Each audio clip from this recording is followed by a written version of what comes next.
सूर्यगढ़ राज्य के रतनपुर गांव में राघव नाम का एक गरीब चाबी बनाने वाला अपनी पत्नी शांति और अपनी बेटी काव्या के साथ रहा करता था। राघव अपनी कटर मशीन से चाबी को लगातार घिसे जा रहा था कि तभी उसकी बेटी काव्या वहां आ पहुंची। पिताजी, माँ की तबीयत बहुत खराब लग रही है। ऐसा लग रहा है जैसे उन्हें बहुत ज्यादा दर्द हो रहा है। ये तुम क्या कह रही हो बेटी? चलो चलकर देखते हैं। राघव ने अपना काम वहीं छोड़ दिया और बिना देर किए अपनी बेटी के साथ तुरंत शांति के पास भागा। शांति, क्या बात है शांति? क्या तुम्हें बहुत ज्यादा तकलीफ हो रही है? ऐसा लग रहा है जैसे ये पीड़ा मेरी जान ही ले लेगी। अरे ऐसी बातें क्यों कर रही हो? हौसला रखो शांति, तुम फिक्र मत करो। मैंने वैद्य जी को यहाँ बुलवाया है, वो बस पहुँचते ही होंगे, है ना? थोड़ी ही देर इंतजार करने के बाद वैद्य जी वहां पहुंच गए। जी आइए आइए वैद्य जी, मैं बड़ी व्याकुलता से आपका ही रास्ता देख रहा था। मसला यह है कि आज सुबह से मेरी पत्नी तकलीफ से तड़प रही है। आखिर इतना वक्त बीत जाने और इलाज होने के बावजूद इसकी सेहत में सुधार क्यों नहीं आ रहा? देखो राघव, तुम्हारी पत्नी को एक ऐसी बीमारी है जो बहुत कम लोगों को होती है। इसका इलाज सिर्फ एक खास जड़ी बूटी से ही किया जा सकता है। वो औषधीय पौधा यहाँ पास के जंगलों में ही पाया जाता है। अगर ऐसी बात है तो आप मुझे बस इतना बता दीजिए कि वो मिलेगी कहाँ। मैं उसे कहीं से भी खोज कर ले आऊंगा। आप मुझे बस वो स्थान बताइए। देखो राघव, तुम्हें उस बूटी की ठीक से परख नहीं है, इसलिए बेहतर होगा कि तुम अपनी बेटी को मेरे साथ भेज दो। वो जड़ी बूटी अक्सर बारिश के दिनों में ही पनपती है और अभी बरसात का ही वक्त चल रहा है। उसकी सही पहचान सिर्फ मैं ही कर सकता हूँ। और अगर वो बूटी हमें जंगल में नहीं मिली तो वैद्य जी, क्या? अगर ऐसा हुआ तो फिर तुम्हें वो बूटी खरीदने के लिए सूर्यगढ़ की सबसे बड़ी औषधालय जाना पड़ेगा।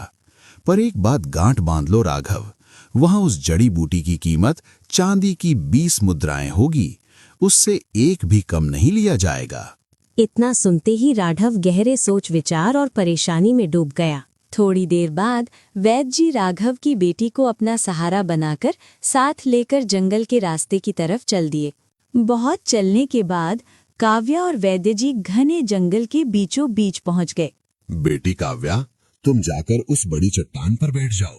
मैं तब तक उस बूटी को तलाश करने की कोशिश करता हूँ। मुझे वापस आने में थोड़ा समय लग सकता है। बस याद रखना, यहाँ से कहीं दूर मत जाना, समझे?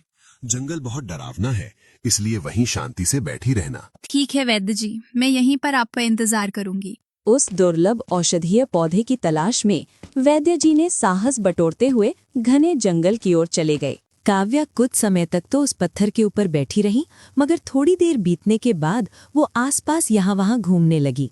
तभी अचानक काव्या की निगाह दूर दिखाई दे रही एक रहस्यमयी और मायावी गुफा पर जा टिकी। ये गुफा तो देखने में बहुत ही अजीब और अनोखी लग रही है। अपनी जिज्ञासा को न रोक पाने की वजह से काव्या धीरे धीरे उस गुफा के नजदीक जाने लगी। वहीं दूसरी तरफ राजा वीरेंद्र अपने सेना नायक के साथ सघन वन के रास्ते से होते हुए ठीक उसी गुफा के समीप जा पहुंचे। सेना नायक के घोड़े की पीठ पर एक अत्यंत बहुमूल्य संदूक लदा हुआ था। उसने बड़ी सावधानी से उस बक्से को नीचे उतारा। तो सेना नायक, क्या यही वो गुफा है जिसका जिक्र तुमने हमारे सामने किया था? जी महाराज, बिल्कुल यही जगह है। यहाँ ये खजाना पूरी तरह महफूज रहेगा। इस कंदरा के भीतर कदम रखने की हिम्मत कोई नहीं करता, क्योंकि इसके चारों ओर अजीबोगरीब और डरावनी कहानियां मशहूर हैं। दशकों से पूरे राज्य में इस गुफा को लेकर तरह तरह की अफवाहें उड़ती रही हैं।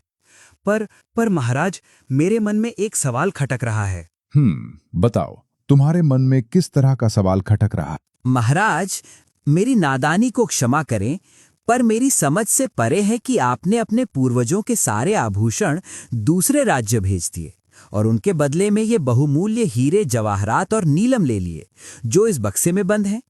मेरा तात्पर्य यह है कि आपने ऐसा बड़ा कदम क्यों उठाया महाराज? सेना नायक, इस संदूक में रखे इन बेशकीमती रत्नों की चमक साधारण नहीं है। इनका मूल्य इतना अधिक है कि इनसे एक पूरे साम्राज्य का शासन और व्यवस्था वर्षों तक सुचारू रूप से चलाई जा सकती है। चूंकि तुम हमारे सबसे विश्वसनीय पात्र हो, इसलिए हम तुम्हें इस राज की सच्चाई को तुम्हारे सामने बता रहे हैं। सेना नायक, तुम्हें हमारे दरबार का वो गद्दार मंत्री तो याद ही होगा, जिसने हमारे खिलाफ बगावत का झंडा बुलंद किया था। ओह, क्या आप उस धूर्त मंत्री चंदन सिंह का जिक्र कर रहे हैं महाराज? हाँ, बिल्कुल वही। हालांकि हमने उसे राजद्रोह के अपराध में राज्य से बेदखल कर दिया था और भारी अपमान के साथ राजमहल की चौखट से बाहर फिकवा दिया था। हाँ महाराज, पर मुझे डर है कि अब भी महल में कोई ऐसा गद्दार है जो छिपकर उस मंत्री की मदद कर रहा है। असल में बात यह है कि कुछ वक्त से राज खजाने से पैसा धीरे धीरे गायब हो रहा था। इसीलिए मैंने सारा खजाना दूसरे राज्य भेजकर उसके बदले ये कीमती रत्न ले लिए। जब तक मैं उस महल के गद्दार को पकड़ नहीं लेता, तब तक मैं चाहता हूं कि ये खजाना यहाँ सुरक्षित रहे। ओ, अब मुझे पूरी बात समझ में आई महाराज। चलिए फिर देर किस बात की, अब गुफा के अंदर चलते हैं। आइए महाराज, अंदर आइए। राजा वीरेंद्र और सेनानायक गुफा के भीतर चले गए। थोड़ी देर बाद दोनों गुफा के बिल्कुल बीचों बीच खड़े थे। जैसे ही राजा वीरेंद्र ने वो संदूक गुफा की जमीन पर रखवाया, उसी क्षण पूरी गुफा बिजली की कड़क और भूकंप जैसे भयानक झटकों से थर्रा उठी और ऐसा प्रतीत होने लगा मानो प्रलय स्वयं उस गुफा में उतर आई हो। बाप रे! संभालो, अपने आप को संभालो। सेनानायक, ये अचानक क्या होने लगा? ये गुफा ऐसे क्यों हिल रही है? महाराज, कुछ समझ नहीं आ रहा। मुझे लगता है हमें तुरंत यहाँ से बाहर भागना चाहिए। जल्दी चलिए महाराज, कहीं ऐसा ना हो कि इस गुफा की छत टूटकर हमारे ऊपर ही गिर जाए। आइए जल्दी बाहर निकलिए, चलिए जल्दी कीजिए। अगले ही पल वहां से रंग बिरंगी रोशनी की किरणें निकलने लगी और एक दरवाजा सा बन गया। देखते ही देखते वो खजाना उस दरवाजे के अंदर समा गया और दरवाजा बंद हो गया। अरे ये क्या हो गया सेनानायक? यहाँ अचानक ये दरवाजा कहाँ से आ गया?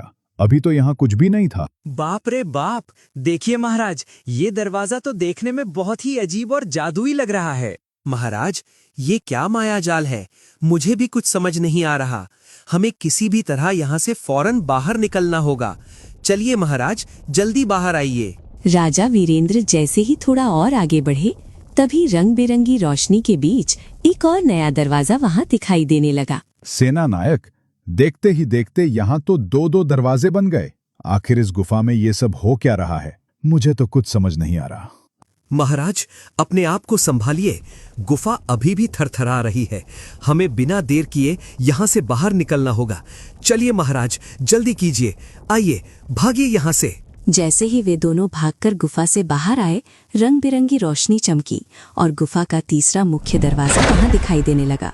देखते ही देखते वो दरवाजा पूरी तरह से बंद हो गया। राजा वीरेंद्र ये सब देखकर तंग रह गए। उन्होंने अपनी आंखें फाड़कर गुफा के उस आखिरी दरवाजे को बहुत गौर से देखा। उस दरवाजे पर एक बहुत ही अजीब सा ताला लगा हुआ था, जिस पर सूरज का एक निशान बना हुआ था। सेनानायक, तुमने गौर किया? जब पहला दरवाजा दिखाई दिया, तब उस पर कमल के फूल का एक अजीब सा निशान था। जब दूसरा दरवाजा आया तो उस पर त्रिशूल बना हुआ था और अब इस तीसरे दरवाजे पर तो सूरज का निशान बना है। ये सब बहुत ही अजीब निशान है। अब समझ नहीं आ रहा कि हम इन दरवाजों को खोलेंगे कैसे। महाराज, अब अगर एक तरफ से देखा जाए तो हमारा खजाना यहाँ पूरी तरह सुरक्षित हो गया है। जब भी हमें इस खजाने की जरूरत होगी, हम इसे खोलने की कोशिश करेंगे। अभी सबसे जरूरी तो यही था कि खजाना किसी गलत हाथ में ना पड़े।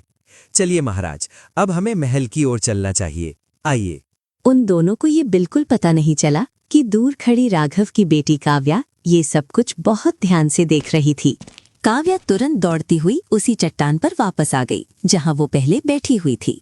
थोड़ी देर बाद वैद्य जी और काव्या गांव की तरफ वापस आ गए।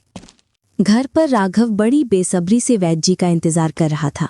वैद्य जी को खाली हाथ देखकर राघव हैरान रह गया। वैद्य जी, आपके हाथ में मुझे वो जड़ी बूटी कहीं नजर नहीं आ रही है। वो कहाँ है? किस्मत खराब है राघव। पूरे जंगल का कोना कोना छान मारा, पर वो जड़ी बूटी कहीं नजर नहीं आई। तुम्हें तुरंत राज दरबार के औषधालय जाना होगा और वहां से वो दवा खरीदनी होगी। तुम्हारी पत्नी की जान बचाने का अब बस यही एक रास्ता बचा है। वैद्य जी की बात सुनकर राघव के होश उड़ गए और वो लाचारी में अपना माथा पकड़कर बैठ गया। अगली सुबह शांति ने चिंता जताते हुए राघव से कहा, जी, आप मेरी चिंता छोड़ दो। जो होना होगा वो हो जाएगा। हाँ शांति, अब क्या बोलूं, लगता है राज दरबार जाकर ही कोई काम ढूंढना पड़ेगा।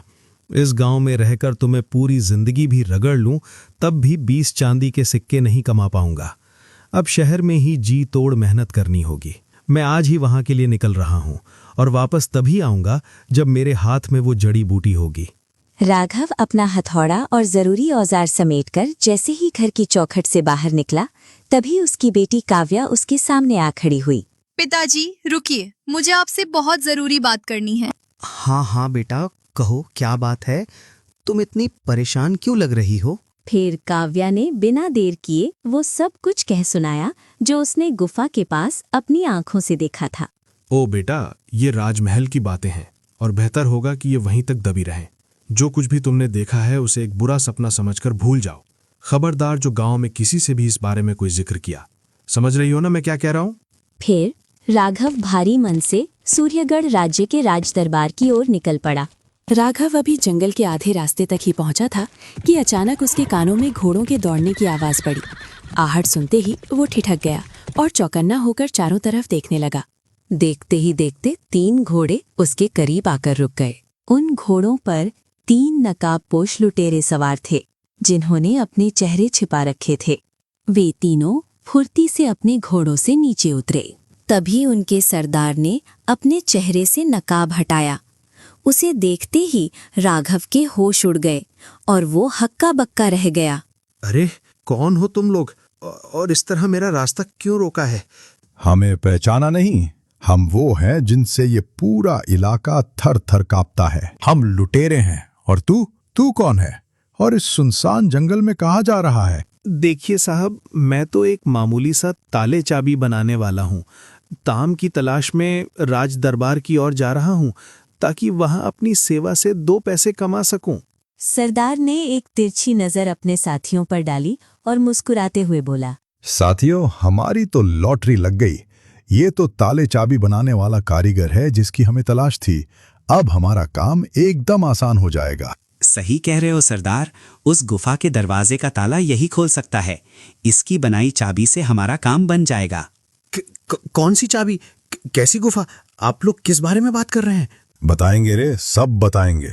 तुझे सब कुछ तसल्ली से समझाएंगे, पर फिलहाल तुझे चुपचाप हमारे साथ चलना होगा। चल, देर मत कर। अरे रुकिए, मेरी बात तो सुनिए। देखिए साहब, मेरी पत्नी की तबीयत बहुत खराब है। मुझे उसके लिए जड़ी बूटी लेने जाना है। भगवान के लिए मुझे जाने दीजिए, उसे मेरी जरूरत है। नहीं नहीं, इतना आसान नहीं है। जब तक तू हमारा काम पूरा नहीं करेगा तब तक तू यहाँ से हिल भी नहीं सकता। और सुन, अगर तूने ज्यादा होशियारी दिखाई या हमारी बात टाली तो तुझे सीधा यमराज के पास भेज देंगे। समझ गया? राघव बुरी तरह डर गया और जान बचाने के लिए उन नकाबपोशों के साथ जाने के अलावा उसके पास कोई चारा नहीं बचा। वे तीनों लुटेरे राघव को उसी रहस्यमयी गुफा के सामने ले आए, जिसका जिक्र गांव में कहानियों की तरह होता था। गुफा के विशाल पत्थर को देखते ही राघव की आंखें फटी की फटी रह गईं। उसे तुरंत अपनी बेटी काव्या की सारी बातें याद आ गईं, जो उसने सुबह बताई थीं। देख, आंखें खोलकर इन विचित्र तालों को देख। इस मुख्य द्वार पर सूर्य का चिन्ह बना हुआ है। इसके ठीक पीछे एक और गुप्त द्वार है जिस पर कमल अंकित है। और कहानी यही खत्म नहीं होती। उस दूसरे द्वार के अंदर एक तीसरा दरवाजा भी है जिस पर त्रिशूल का निशान बना है। तुझे इन तीनों प्रतीकों के रहस्य को समझना होगा और इनकी ऐसी चाबियां तैयार करनी होंगी जो इन्हें एक झटके में खोल दें। समझ गया या फिर से समझाऊं? मैं सब समझ गया साहब, लेकिन एक बात मेरी समझ में नहीं आ रही। आप लोग बाहर खड़े हैं तो आपको ये कैसे पता कि इस द्वार के अंदर 2 और दरवाजे हैं? क्या आप पहले कभी अंदर गए हैं? ये फालतू की बकवास बंद कर और अपना ज्यादा दिमाग मत चला। तेरा काम सवाल पूछना नहीं, इन दरवाजों की चाबियां बनाना है। तेरे झोले में सारे औजार पड़े हैं, उनका इस्तेमाल कर और काम शुरू कर। देख क्या रहा है मेरा मुंह? जल्दी कर, वरना अभी ही तुझे यमराज के पास भेज दूंगा। जल्दी हाथ चला। राघव लाचार था। उसके पास उनकी बात मानने के सिवाय और कोई रास्ता नहीं बचा था। उसने कांपते हाथों से औजार उठाए, ताले की बनावट को गौर से परखा और चाबियां ढालना शुरू कर दिया। धूप तपती रही और सूरज ढलने लगा। सुबह से शाम हो गई और लगातार मेहनत करते करते राघव थकान से चूर होकर निढाल हो गया। रात के सन्नाटे को चीरती हुई एक और घोड़े की टाप सुनाई दी। इस बार घोड़े पर एक नकाबपोश स्त्री सवार थी जो तेजी से गुफा की ओर बढ़ रही थी। वो रहस्यमयी स्त्री घोड़े से उतरी और सीधा डाकू सरदार के पास जाकर खड़ी हो गई। उसकी मौजूदगी ने वहां के माहौल में एक अजीब सी हलचल पैदा कर दी। राघव भले ही चाबी बनाने का नाटक कर रहा था, लेकिन उसके कान पूरी तरह उन दोनों की गुप्त बातचीत पर लगे हुए थे। क्या चाबी तैयार हो गई? हमारे पास ज्यादा वक्त नहीं है। आप बेफिक्र रहिए। ये जो ताले चाबी वाला सामने दिख रहा है, ये अपनी कारीगरी में बड़ा माहिर मालूम पड़ता है। मैंने इसे साफ साफ समझा दिया है कि इस मुख्य द्वार के पीछे कमल और त्रिशूल वाले 2 और दरवाजे हैं। ये पूरी जी जान से चाबियां ढालने में लगा है। अच्छा हुआ कि चाबी वाला तुमको यही मिल गया।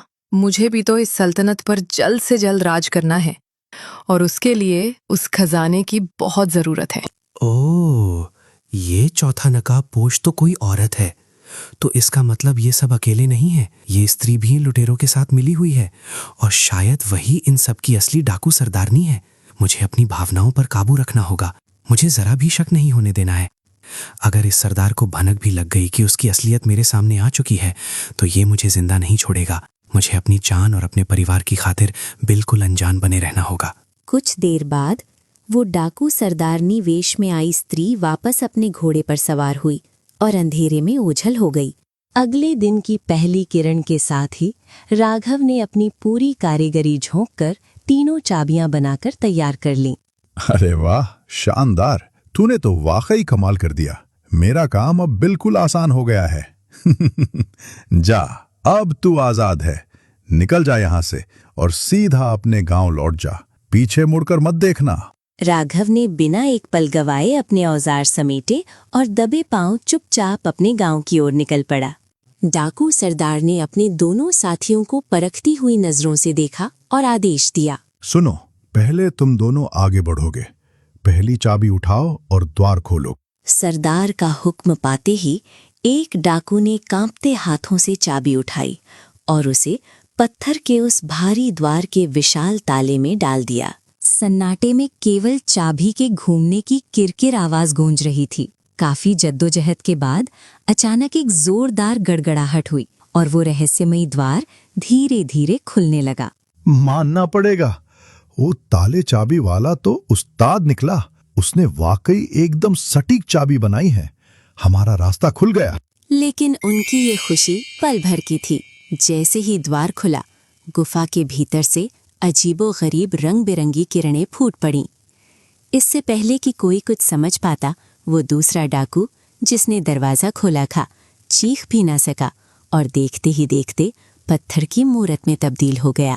अपने डाकू साथी का ये खौफनाक अंजाम देखकर तीसरे डाकू के पैरों तले जमीन खिसक गई। वो बुरी तरह थर थर कांपने लगा। अरे, ये क्या अनर्थ हो गया सरदार? ये तो देखते ही देखते बेजान पत्थर बन गया। ये कैसी जादुई शक्ति है? अरे तो क्या हुआ, मरने दे उसे। कम से कम द्वार तो खुल गया। हमारे रास्ते का एक कांटा कम हुआ। चल, अब तू अंदर चल, रुक मत। तीसरा डाकू खौफ के मारे कांप रहा था, लेकिन सरदार की मौत जैसी आंखों को देखकर उसकी हिम्मत जवाब दे गई। वो डरते डरते भारी कदमों से सरदार के साथ गुफा के भीतर दाखिल हुआ। गुफा के भीतर कदम रखते ही उनके सामने दूसरा विशाल द्वार आ खड़ा हुआ, जिस पर कमल का चिन्ह चमक रहा था। देख क्या रहा है? जल्दी से कमल वाली चाबी निकाल और इस ताले को भी खत्म कर, जल्दी। तीसरी डाकू ने थरथराते हाथों से दूसरी चाबी ताले में फंसाई और उसे घुमाना शुरू किया। कुछ ही पलों में एक भारी गूंज के साथ वो दूसरा द्वार भी खुल गया, लेकिन द्वार खुलते ही दोबारा वही हुआ। जैसे ही कमल वाला द्वार खुला, भीतर से निकली नीली रोशनी ने तीसरे डाकू को अपनी चपेट में ले लिया। पलक झपकते ही वो भी एक ठंडी और बेजान पत्थर की मूरत बनकर रह गया। अब गुफा के उस सन्नाटे में डाकू सरदार अकेला बच गया था। अपने दोनों साथियों को पत्थर की मूरत बना देख अब उसके हौसले पस्त होने लगे और वो बुरी तरह थर थर कांपने लगा। हे भगवान, यह क्या अनर्थ है? मेरा दूसरा साथी भी पत्थर का बन गया। अगर मैंने तीसरे द्वार को हाथ भी लगाया तो कहीं मेरा अंजाम भी इनके जैसा ना हो जाए। ये गुफा नहीं, यहाँ कोई बहुत बड़ा माया जाल है। मुझे फौरन यहाँ से निकलना होगा, वरना मेरी लाश भी यहीं पत्थर बनकर रह जाएगी। भागो यहाँ से, इससे पहले कि सरदार अपने कदम पीछे हटा पाता, पूरी गुफा किसी भयानक भूकंप की तरह थरथराने लगी। ऐसा लगा मानो पहाड़ जाग गया हो। मौत को अपने इतने करीब देखकर सरदार के होश उड़ गए। वो अपनी जान बचाने के लिए पागलों की तरह चिल्लाता हुआ बाहर की ओर भागा। जैसे ही वो लड़खड़ाते हुए गुफा की दहलीज से बाहर कदम रखा, पीछे से तीनों द्वार एक जोरदार धमाके के साथ बंद हो गए। लेकिन वो बच नहीं सका। अगले ही पल आकाश से गिरी बिजली जैसी जादुई रंग बिरंगी किरणें उस पर टूट पड़ी।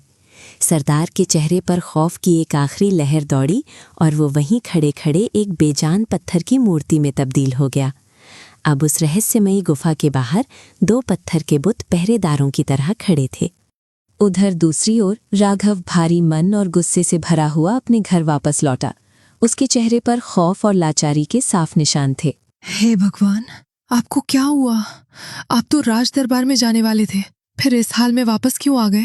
राघव ने एक गहरी सांस ली और रास्ते में डाकुओं के साथ जो भी बीती थी वो सारा खौफनाक मंजर अपनी पत्नी के सामने बयान कर दिया। सब किस्मत का खेल है शांति। उन बेरहम डाकुओं ने मुझे सूर्यगढ़ राज्य की सीमा तक पहुंचने ही नहीं दिया। उन्होंने मेरा रास्ता रोक लिया। शांति, अब मुझे कुछ समझ नहीं आ रहा कि क्या करूं। ना जड़ी बूटी मिली और ना ही काम मिला। अब तुम्हारी दवा का इंतजाम कैसे होगा? अभी दोनों इसी उधेड़-बुन में थे कि तभी गांव के वैद्य जी बड़ी हड़बड़ाहट में वहां आ पहुंचे। अरे बेटा राघव, क्या तुम सूर्यगढ़ राज्य के राज दरबार के उस बड़े औषधालय से पत्नी के लिए जड़ी बूटी ले आए? नहीं वैद्य जी, मैं तो वहां पहुंच ही नहीं पाया। सब बर्बाद हो गया। अरे चलो, अच्छा ही हुआ जो तुम राज दरबार से वो जड़ी बूटी लेकर नहीं आए। क्या मतलब वैद्य जी? आप ऐसा क्यों कह रहे हैं? बात यह है कि तुम्हारी पत्नी को जो लाइलाज बीमारी है उसका इलाज सिर्फ एक जादुई जड़ी बूटी से ही हो सकता है। उम्र हो गई है ना, इसलिए दिमाग से बात उतर गई थी। अब ध्यान से सुनो, यहाँ से काफी दूर एक ऊंची पहाड़ी है जहाँ एक पहुंचे हुए साधु महात्मा रहते हैं। वो जड़ी बूटी सिर्फ उन्हीं के पास मिलेगी। तुम्हें शांति और काव्या को साथ लेकर उनके पास जाना होगा और किसी भी तरह उन्हें मनाना होगा। ठीक है वैद्य जी, अगर मेरी पत्नी की जान बचाने का यही एक रास्ता है तो फिर मैं बिल्कुल भी देर नहीं करूंगा। मैं आज ही शांति और काव्या को साथ लेकर उस पहाड़ी की ओर रवाना हो जाऊंगा। आप चिंता मत कीजिए, मैं उन साधु महाराज को मना ही लूंगा। इतना कहकर वैद्य जी वहां से चले गए।